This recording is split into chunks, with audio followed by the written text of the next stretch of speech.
Hello my dear students, good morning. कैसे हैं आप लोग प्यारे बच्चों? मैं उम्मीद करता हूं कि आप लोग बहुत ही अच्छे होंगे। तो चलिए आज की शुरुआत हम फिर से करते हैं नए टॉपिक के साथ। आज हम लोग पढ़ेंगे क्लास 5 का परिचय गणित का प्रश्नावली 1 का क्वेश्चन नंबर 39 से लेकर के 44 तक का सॉल्यूशन। ठीक है, तो चलिए हम बारी बारी से सभी प्रश्नों को पढ़ेंगे और उनको समझ करके फिर से हम उनका सॉल्यूशन करना सीखेंगे आज की क्लास में। ठीक है, तो प्यारे बच्चों यहाँ पे लिखा हुआ है 39 नंबर में क्या कि एक बंडल में 10 रुपये के 310 नोट हैं। मान लीजिए 10 रुपया का जो नोट होता है उसका एगो बंडल है, जिस बंडल में 310 जो है वह नोटों की संख्या है। क्या है? नोटों की संख्या है। तो बंडल में कुल कितने नोट हैं? प्यारे बच्चों हम लोग समझेंगे कि 10 रुपया का जो कागज़ का नोट होता है उसका एक बंडल है और उस बंडल में कुल 310 कागज़ का नोट है। तो आपसे पूछा जा रहा है कि उस बंडल में कुल कितने रुपये हैं। तो प्यारे बच्चों आप जानते हैं कि उस बंडल में कुल कितने नोट हैं। तो नोटों की संख्या 310 है और वह नोट कितने का है? 10 रुपया का है। तो इसलिए हम इसको 10 से गुना कर देंगे और हम जब 10 से गुना करेंगे तो कितना प्राप्त होगा? 10 जैसे कि मान लीजिए इस 31 को एक बार पढ़ेंगे तो 31 प्राप्त हो गया। यहाँ जीरो है, यहाँ जीरो है, दूगो जीरो है तो दूगो जीरो लिख दीजिए, यानी कि 3100 रुपया है उस बंडल में। उस बंडल में कितना रुपया है प्यारे बच्चों? 3100 है। अब आप ये तो हम एक आसान ट्रिक से बता रहे हैं, यदि जो बच्चा नहीं समझे हैं उनके लिए मैं फिर से बता दूँ कि जैसे 310 रुपया है और 310 जो है वह नोटों की संख्या है और हमको उसमें कितना है? 10 रुपया का नोट है। तो 10 से जैसे गुना करेंगे तो जीरो से इस टोटल में गुना करेंगे तो टोटल जीरो हो जाएगा और इस एक से इस टोटल में गुना करेंगे तो जैसे जो अंक ऊपर में है वो टोटल नीचे उतर जाएंगे। तो क्या होगा? जीरो को एक बार पढ़ेंगे तो जीरो, एक को एक बार पढ़े तो एक, तीन को एक बार पढ़ेंगे तो तीन। तो कितना हो गया? जीरो जीरो एक, जीरो को जोड़ेंगे तो एक और तीन, यानी कि 3100। हमने तो आपको पहले भी 3100 रुपया बताए थे और अब भी 3100 रुपया प्राप्त हो गया। ठीक है, अब प्यारे बच्चों हम 41 नंबर प्रश्न को पढ़ेंगे। 41 नंबर में कह रहा है कि 6:45 पूर्वाह्न के 8 घंटे बाद समय क्या होगा? प्यारे बच्चों पूर्वाह्न का मतलब होता है सुबह का टाइम और अपराह्न का मतलब होता है शाम का टाइम। तो पूर्वाह्न हम यहाँ समझ रहे हैं कि 6:45, यानी कि 6:45 सुबह के बाद, सुबह के 8 घंटे बाद क्या समय होगा? तो आप ऐसे उंगली पे जो है आप जोड़ सकते हैं। 6 के बाद कितना होगा? 7, 8, 9, 10, 11, 12, 1, 2। कुल जो होता है 8 घंटा हमको 2 बजे में पूर रहा है, यानी कि हम कह सकते हैं कि 2:45 में जो है वह क्या होगा? अपराह्न में, अपराह्न वह समय क्या होगा? अपराह्न होगा, अपराह्न। ठीक है, ये आपका आंसर होगा। ठीक है, इसके बाद फिर हम पढ़ते हैं एक कमीज में 1 मीटर 85 सेमी कपड़ा लगता है, तो 2 कमीज में कितना कपड़ा लगेगा? प्यारे बच्चों हम क्या करते हैं कि किसी दर्जी के पास जाते हैं और बोलते हैं कि मेरे शरीर के नाप का एक कपड़ा आप सी दीजिए। तो वो बोल रहे हैं क्या है कि आपके शरीर में जो है वह 1 मीटर 85 सेंटीमीटर कपड़ा की आवश्यकता पड़ता है। 1 मीटर, ध्यान से सुनिए, 1 मीटर 85 सेंटीमीटर कपड़ा की आवश्यकता पड़ता है। अब हम गए कि सर हम तो 2 भाई हैं, तो हमारे दोनों भाई मतलब सेम कैटेगरी का है, तो दोनों भाई का यानी 2 कमीज़ के कपड़ा हमको सिलवाना है। ठीक है, तो अब कितना कपड़ा चाहिए? तो हमको अब क्या होगा, मान लीजिए कपड़ा की दुकान पे जाना होगा और कपड़ा ख़रीदना होगा, तो कितना सेंटीमीटर कपड़ा खरीदेंगे कि हमारे नाप का 2 कमीज़ हो जाएगा? तो हम क्या करते हैं कि जब एक कमीज़ हमको होता है 1 मीटर 85 सेंटीमीटर में, सेमी में, तो 2 कमीज कितना होगा? तो 2 कमीज कितना होगा। तो हम क्या करेंगे कि हम करेंगे क्या कि 1.85 मीटर लिख देंगे। इसको हम क्या करेंगे, मीटर लिख देंगे। 1.85 मीटर में 1 कमीज। तो अब हम क्या करेंगे, 2 कमीज सिलाना है तो इसको हम क्या करेंगे, 2 से गुना कर देंगे।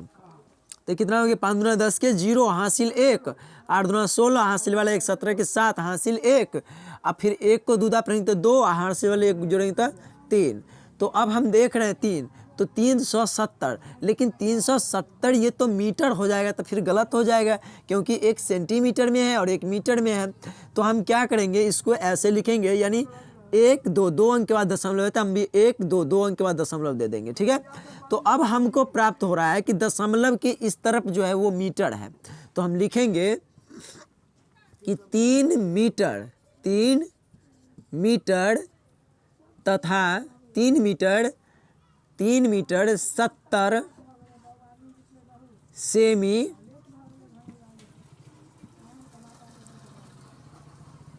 कपड़ा की आवश्यकता होगा। क्या होगा प्यारे बच्चों,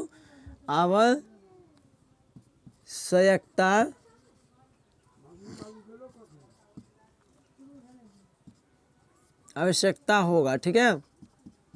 ये हमारा आंसर हो गया।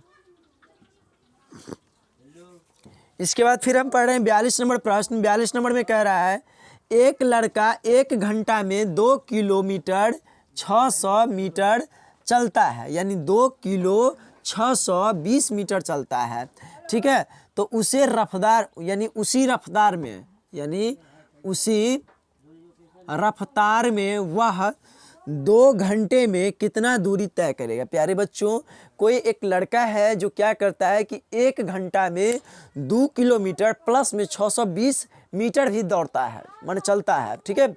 तो कह रहा है कि जिस रफ्तार से वह 1 घंटा में 2 किलो 620 मीटर की दूरी तय किया है, उसी रफ्तार से वह क्या कर रहा है कि 2 घंटा में कितना दूरी तय करेगा, माने उसी रफ्तार से वो चलता ही रह गया 2 घंटा तक। तो बताइए कि 2 घंटा बाद उसने यानी कितना दूरी तय किया, यानी 2 घंटा तक जो है वो कितना दूरी तय किया। तो हम क्या करेंगे, फिर जैसे कि हम 41 नंबर प्रश्न को सॉल्यूशन किए, उसी प्रकार हम क्या करेंगे 42 नंबर का भी सॉल्यूशन हम करेंगे, यानी सॉल्व करेंगे, ठीक है। जैसे कि ये 2 किलो है ना, 2 किलोमीटर, तो हम इसको 2 दशमलव डाल देंगे और ये 620 मीटर लिख देंगे। प्यारे बच्चों, जब इस प्रकार रहे ना, तो या तो किलोमीटर को मीटर में चेंज कर दीजिए, नहीं तो मीटर को इसमें चेंज कर दीजिए।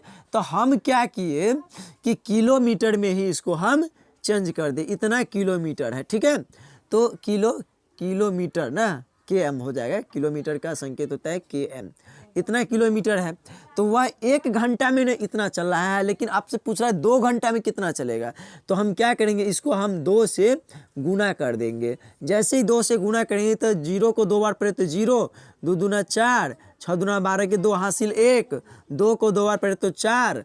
अब हम देख रहे हैं कि 1 2 3 अंक के बाद यहाँ दशमलव है, और यहाँ देख रहे हैं कि 1 2 3 अंक के बाद फिर हम यहाँ दशमलव दे देंगे। तो यहाँ 4.240 किलोमीटर वह तय करता है। तो हमारा आंसर प्यारे बच्चों प्राप्त होगा कि 4 किलोमीटर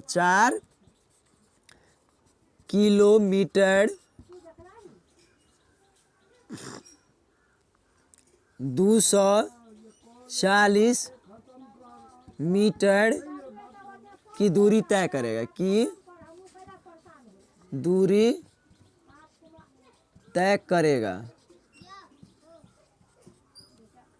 ठीक है।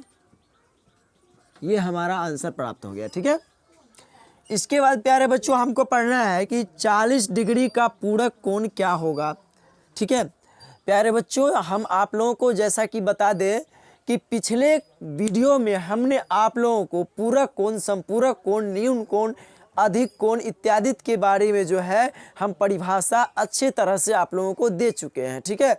तो आप लोग यदि हमारा पिछला वीडियो नहीं देखे हुए हैं तो हमारा पिछला वीडियो को देख लेंगे, ठीक है। और आज की क्लास में हम आप लोगों को बता दें कि पूरक कोण किसे कहते हैं। तो जब 2 कोणों का योग 90 डिग्री होता है तो उसको हम पूरक कोण कहते हैं। किसे पूरक कोण कहेंगे प्यारे बच्चों? जब दो कोणों का योग 90 डिग्री होगा तो उसको हम पूरक कोण कहते हैं। ठीक है, तो हम देख रहे हैं कि यहाँ जब एक कोण 40 डिग्री का है तो दूसरा कोण कितना डिग्री होगा? तो हम ऐसा करते हैं कि 90 डिग्री के कोण को जब दो कोण को जोड़ेंगे तो 90 डिग्री होना चाहिए। तो हम क्या करेंगे कि 90 डिग्री में से ना इस 40 डिग्री को घटा देंगे।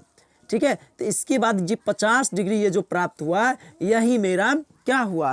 पूरक कोण हुआ। अब कैसे? तो इसको हम बता देते हैं कि प्यारे बच्चों देखिए 40 डिग्री तो ये आपको पहले से दिया हुआ है और परिभाषा से क्या कह रहा है कि जब दो कोणों का योग 90 डिग्री हो, जब दो कोण को जोड़ेंगे और 90 डिग्री पुड़ेगा तब उसको हम पूरक कोण कहते हैं।